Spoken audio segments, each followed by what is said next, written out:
Alors, chers collègues, salam alaikum. Dans cette vidéo, je vais juste fermer les fenêtres.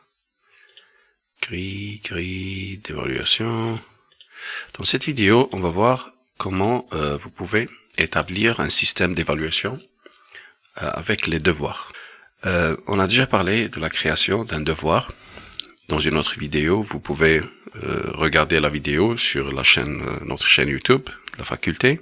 Maintenant, on va revenir à la partie évaluation ou bien note. Je vais commencer à 0, ok? Pour les gens qui ont raté, mais il faut toujours voir l'autre vidéo pour plus de détails. Alors, ajouter une activité ou une ressource. Voilà. On a devoir. Il y a les quiz ou bien les tests. Mais on va utiliser devoir. Je pense que c'est plus... ça arrange tout le monde. Contrairement aux tests ou bien quiz qui ne sont pas compatibles avec quelques formes d'évaluation.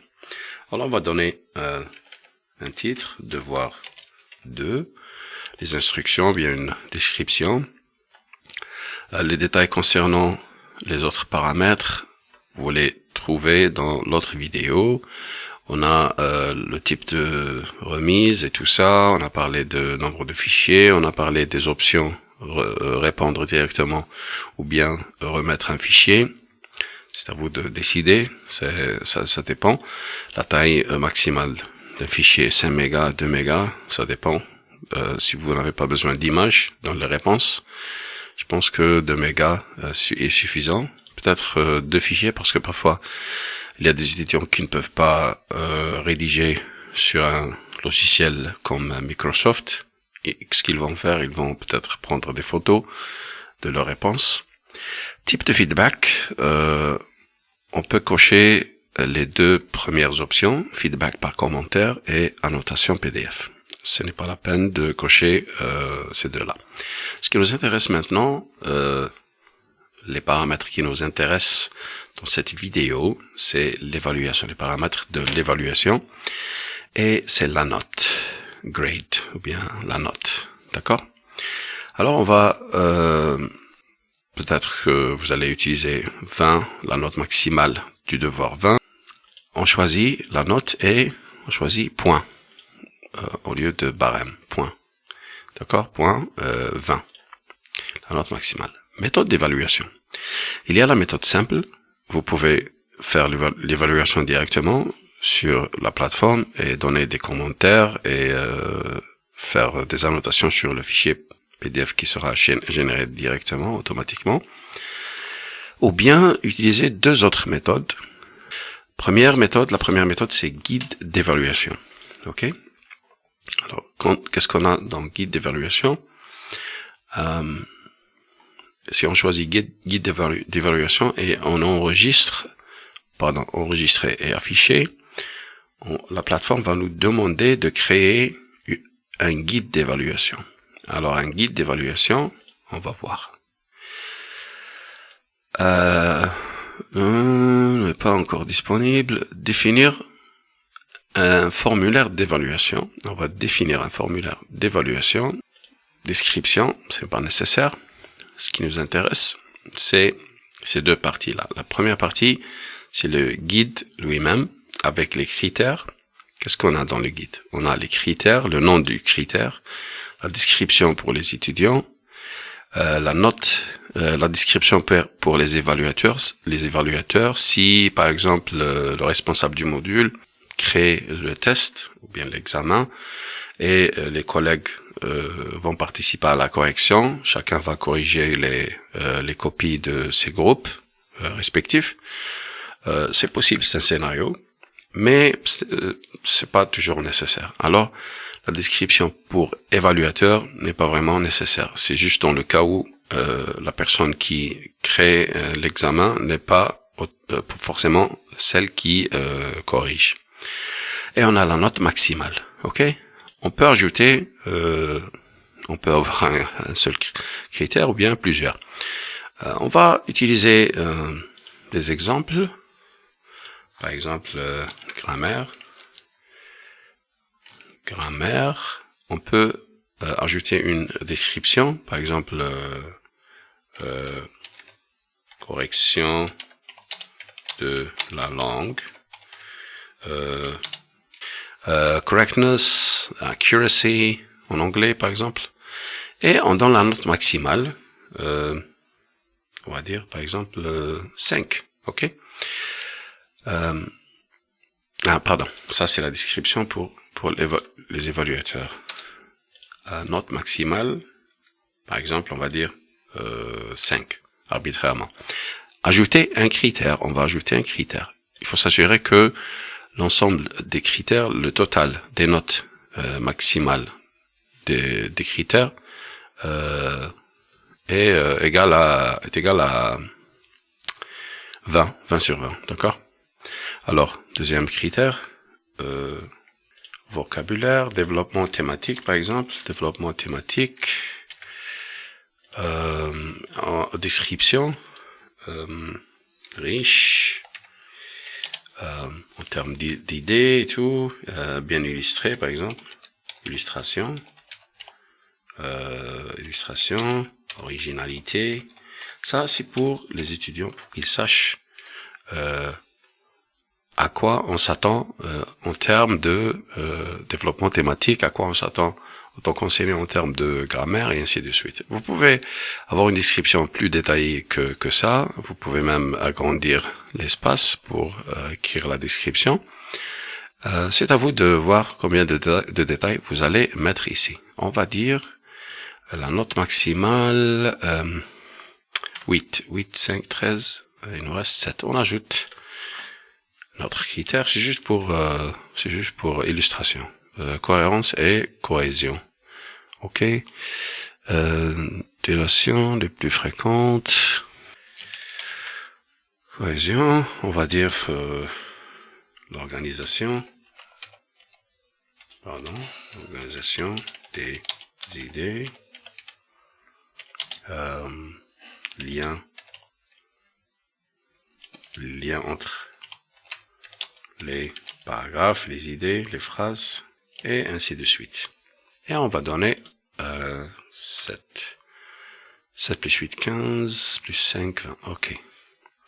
C'est bon. On a établi les critères. La deuxième partie, qui est optionnelle, mais qui est très utile, ça peut vous aider à gagner du temps. Ok. Qui est les commentaires fréquemment utilisés. Alors, qu'est-ce qu'on va faire? On va rajouter des expressions qu'on va utiliser très souvent, par exemple. Ok, reformuler cette phrase. Reformuler cette phrase. On ajoute un commentaire.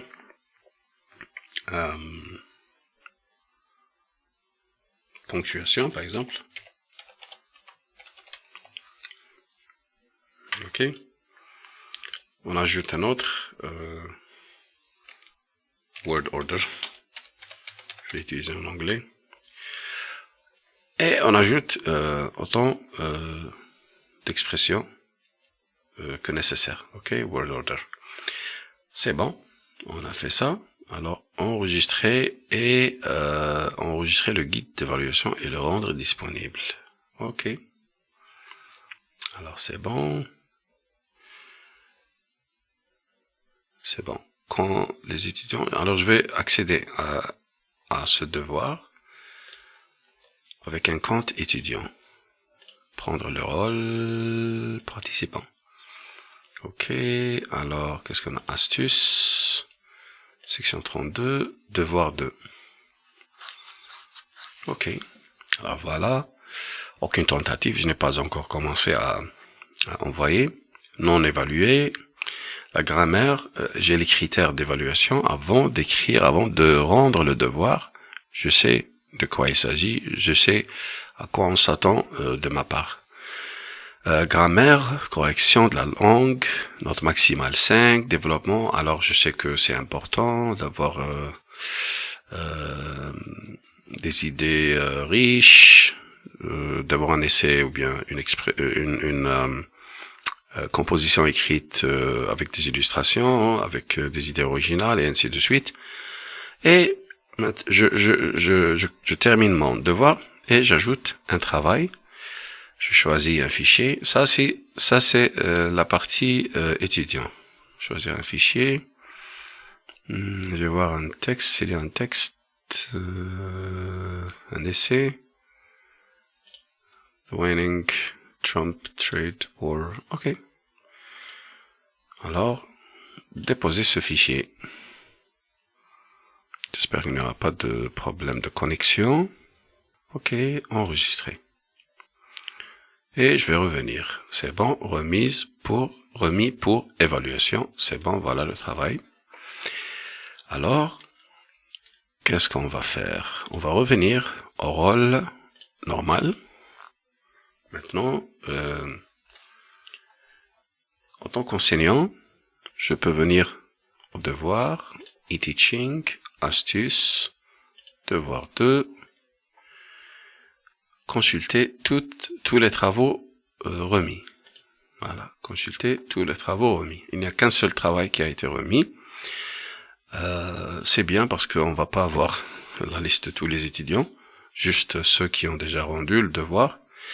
On peut filtrer au devoir rendu, non remis, aucun filtre, mais on laisse comme ça. Et qu'est-ce qu'on va faire? On va commencer à faire l'évaluation.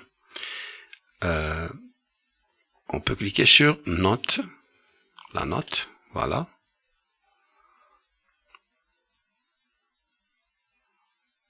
Création du PDF. Ça peut prendre du temps parce que j'ai choisi un PDF avec plusieurs pages, beaucoup de pages. En attendant, on va voir ici, à droite, devoir a été rendu, il n'a pas encore été évalué, ok? Alors, on a les commentaires. Ça, c'est des commentaires qu'on peut ajouter sur place, ok? Il y a ici la réponse. Il y a 27 pages, pardon. On peut ajouter, des remarques, ok? Par exemple ici, voilà, surligner le texte, faire je ne sais pas si on peut rédiger ou pas. Ah oui, on peut rédiger des notes. Expliquer, par exemple. Expliquer mieux. Ou bien clarifier, ou bien c'est ambiguous. Ok. Voilà, la note. L'étudiant peut voir les commentaires. Ok, il y a plusieurs pages. On peut ajouter des commentaires. On a ici des commentaires qu'on peut, commentaires globaux qu'on peut ajouter, rédiger sur place. Ok, ce n'est pas des commentaires prédéfinis, on rédige sur place. Et on peut commencer à faire l'évaluation. Alors, qu'est-ce qu'on a dit? On a dit la grammaire, correction de la langue, la remarque du critère grammaire et la note. On peut toujours ajouter des remarques concernant le critère qu'on a choisi et avec la note sur 5. Si on écrit 6, bon, je pense pas, par exemple 4 sur 5, ok. Développement thématique, commentaires. Vous avez besoin de vos idées ne sont pas très originales, par exemple. Il y a trop de répétitions, il n'y a pas d'illustration ou autre. Et on ajoute, par exemple, 3 sur 8. Et on fait ici un série de commentaires utilisés, et on a ici la note, par exemple, 6 sur 7. On peut rédiger, on a dit qu'on peut rédiger directement sur place un commentaire global pour toute la réponse, des commentaires séparés pour les critères qu'on a déjà créés, ou bien on peut ajouter, insérer un commentaire utilisé souvent. On a déjà créé une liste des commentaires fréquemment utilisés. on peut ajouter par exemple ponctuation. Quand vous créez un conseil, quand vous créez les commentaires, quand vous êtes en train de rédiger les commentaires fréquemment utilisés, essayez de les classifier selon les critères que vous avez choisis. Par exemple, 3-4 commentaires fréquemment utilisés pour la grammaire, 4 ou 5 autres pour développement thématique, et ainsi de suite. Comme ça, vous n'avez pas besoin de rédiger à chaque fois pour chaque étudiant. Alors, vous ne faites que choisir un des commentaires et l'insérer directement. Ça vous facilite la tâche. Alors, ici affiche, non, c'est pas la peine, parce qu'il n'y a qu'un seul feedback par commentaire. Vous pouvez ajouter toujours une remarque à la fin. On va vers l'utilisateur suivant. Alors, enregistrer et continuer. Ok, il n'y a pas d'autres utilisateurs. Alors, tous les étudiants ont eu leur feedback, enregistré et affiché la suite. Ok, on a dit les modifications à la note et au feedback ont été enregistrées. Ok, c'est bon. On revient au cours. On va reprendre le rôle étudiant. Ce que l'étudiant peut voir. L'étudiant va vers astuces, section devoir. Voilà. Remis pour évaluation. Statut de l'évaluation notée. Ah, voilà, les détails. Alors, ça, c'est les paramètres du devoir. Ici, en bas, l'étudiant peut voir les détails. La grammaire, j'ai eu 4 sur 5. Développement thématique, 3 sur 8. Cohérence et cohésion, 6 sur 7. La note maximale, c'est 13 sur 20. OK? Jeudi, évalué par Mohamed Rabhiya, c'est bon. L'étudiant peut afficher le PDF annoté. Voilà. Alors, on va voir le PDF. Voilà, c'est le même fichier sur lequel l'évaluateur a ajouté des commentaires. Surtout pour que l'étudiant puisse faire des améliorations pour le rattrapage.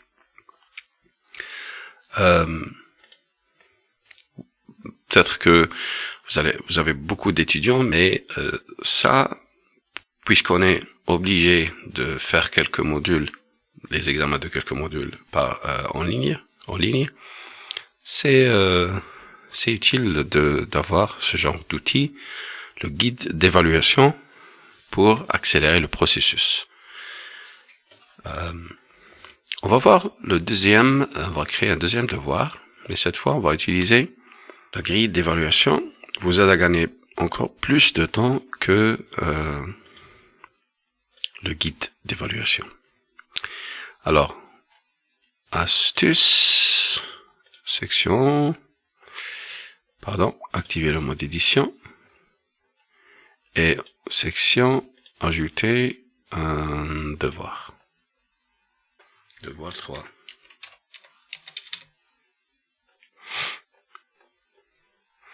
Alors, les mêmes détails, ok, ce n'est pas la peine de tout refaire. Point sur 20, évaluation, simple, non, grille d'évaluation, et enregistrer et afficher, voilà. On va définir un formulaire d'évaluation, de la même façon. Alors, qu'est-ce qu'on a pour la grille d'évaluation? On a plus de détails. On a les critères d'évaluation. On a les niveaux, ok. Par exemple, faible, moyen, bon, excellent. Par exemple, on peut avoir 3 niveaux. On ajoute des niveaux. Et on peut, par exemple, on va ajouter des critères. Il y a les critères ici, vertical, et les niveaux horizontal. J'ai un exemple, mais c'est à l'envers. Les critères sont organisés horizontalement et les niveaux verticalement. C'est pas grave. On va juste utiliser ça. Alors, contenu, cohérence, correction, richesse. 5, 8, 14 et 20. Alors, le total, le meilleur niveau, c'est 20. Alors, contenu, alors qu'est-ce qu'on a? On a contenu,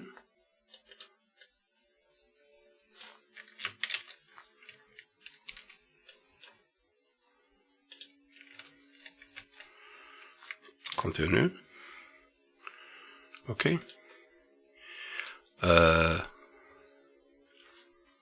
Alors, le premier niveau, c'est B2. On commence par le plus faible. On va commencer par A2. C'est pas la peine d'avoir...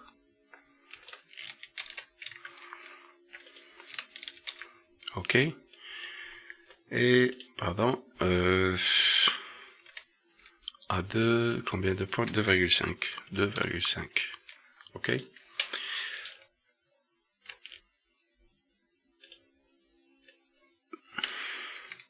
Deuxième niveau.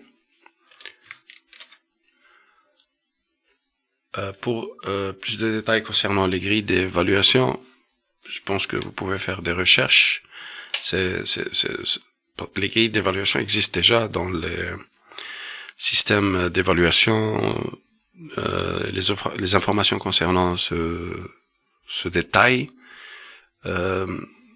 vous pouvez les trouver dans les ouvrages ou bien les formations concernant l'enseignement en général. Ce n'est pas vraiment la grille, c'est pas particulière à la plateforme Moodle. Ok, même à Google Classroom, vous pouvez créer une grille d'évaluation, mais avec un compte payant, je pense. Alors contrôle. Et la meilleure, c'est, pardon, on a dit ici, 4. Ah, c'est 4, voilà, 4. Et la dernière, c'est 5. On va dire que c'est 5. Ok, 5.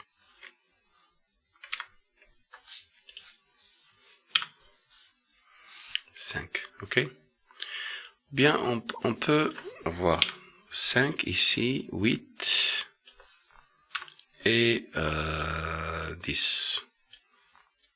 Ok. 10. On ajoute un critère. On peut ajouter plusieurs critères pour avoir une grille d'évaluation telle que voilà, telle que celle-là. D'accord? On a correction grammaticale, on a les critères ici vertical, on a les niveaux horizontal. Il faut avoir les mêmes niveaux pour tous les critères. Si on a 4 niveaux pour le premier critère, il faut avoir 4 niveaux pour tous les autres. Et pour chaque niveau, dans chaque critère, et pour chaque niveau, il faut avoir une description de ce niveau et le nombre de points. Je vais utiliser l'autre, voilà, celle-là.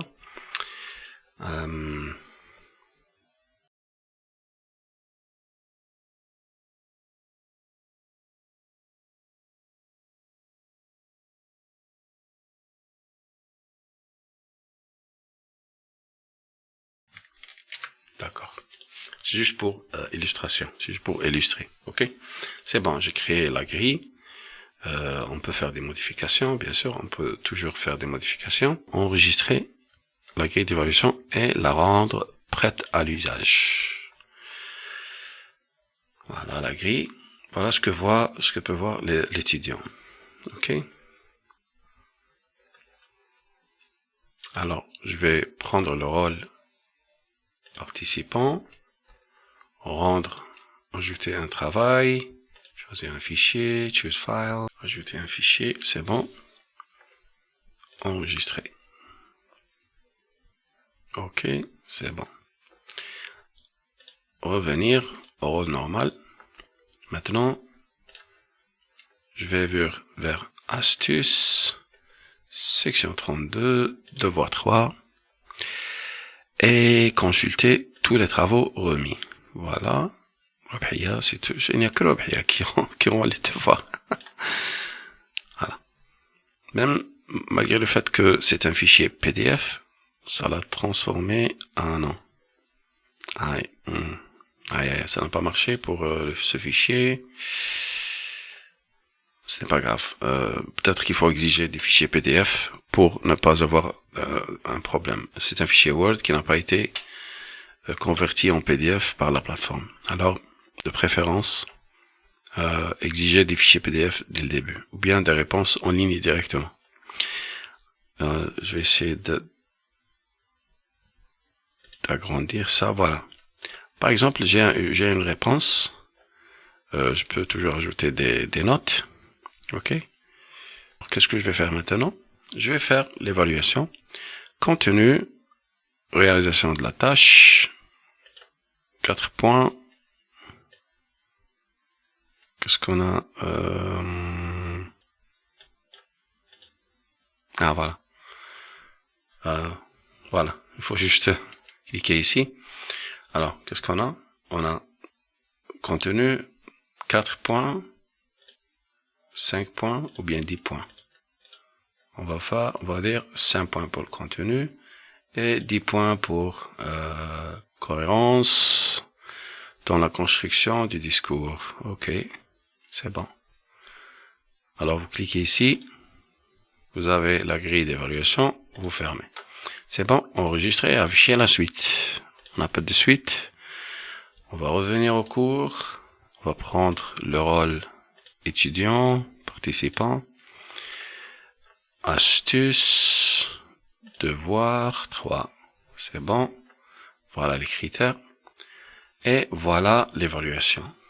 Voilà l'évaluation. Alors, qu'est-ce qu'on a? C'est une évaluation plus détaillée, avec des commentaires prédéfinis.